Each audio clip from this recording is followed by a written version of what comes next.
Frans Karet yang meneliti daun bungkus selama 13 tahun telah mempresentasikan hasil kepada tim gugus tugas COVID-19 Papua Barat.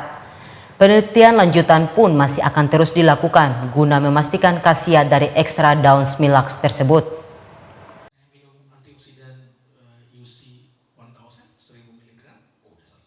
Demikian disampaikan Direktur Lembaga Pengembangan Sumber Daya Manusia, Lapasda Papua Barat, Frans Jacob Petrus Karet, saat dijumpai awak media beberapa waktu lalu. Kata Frans, sejak awal dirinya memiliki niat untuk meneliti daun bungkus karena telah menjadi konsumsi masyarakat lokal Papua. Penelitian tanaman daun bungkus atau bahasa Latinnya disebut smilax telah digeluti sejak 13 tahun lalu atau tepatnya di tahun 2007 silam. Selanjutnya pada tahun 2017 hingga akhir tahun 2019, dirinya mendapat satu hasil positif melalui proses pemeriksaan laboratorium.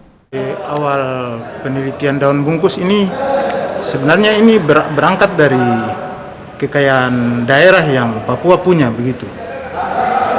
Daun bungkus ini kan sudah jadi konsumsi masyarakat tradisional Papua. Tumbuhan ini dia tumbuh sejauh yang kita tahu dia hanya ada di Papua untuk saat ini. Sejauh yang kita tahu karena belum banyak penelitian yang meneliti tentang tumbuhan ini smilax atau daun bungkus ini. Sehingga ide awal kita bagaimana kita angkat potensi daerah dengan memanfaatkan tumbuhan-tumbuhan yang memang tidak ada di tempat lain khusus di Papua, dan itu dia sudah menjadi obat tradisional di daerah begitu. Nah, berdasarkan pemikiran-pemikiran seperti begitu, kemudian penelitian ini mulai dilakukan. Penelitian pertama dilakukan itu sejak 2007 sampai dengan saat ini 2020, jadi sekitar 13 tahun penelitian ini dilakukan, dan kita baru ada perkembangan yang bagus itu di sekitar 2017 sampai dengan akhir tahun 2019. Itu mulai ada perkembangan yang bagus. Jadi khusus buat penelitian kita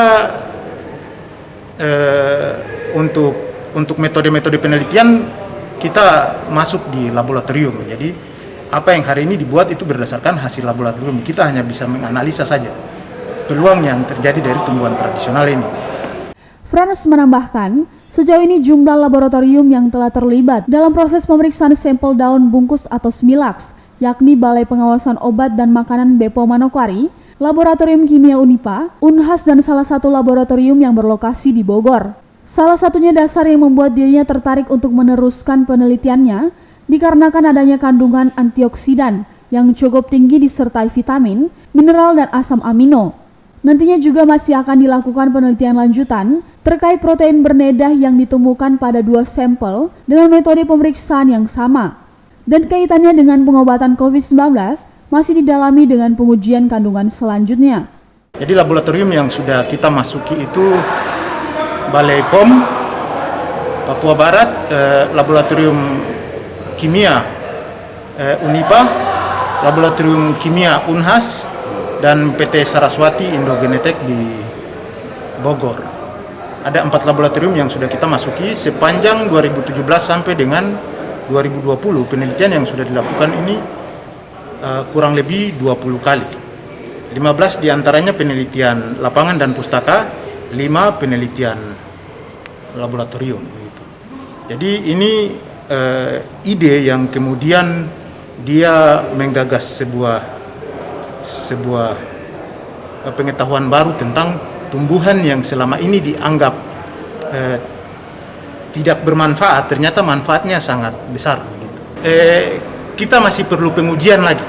Kalau hari ini kita putuskan bisa tidak relevan begitu, masih harus dasar ada apa pengujian. yang mungkin membuat itu sebagai acuan? Dasarnya antioksidan pada tumbuhan itu sangat besar, didukung dengan vitamin, mineral, asam amino yang cukup banyak.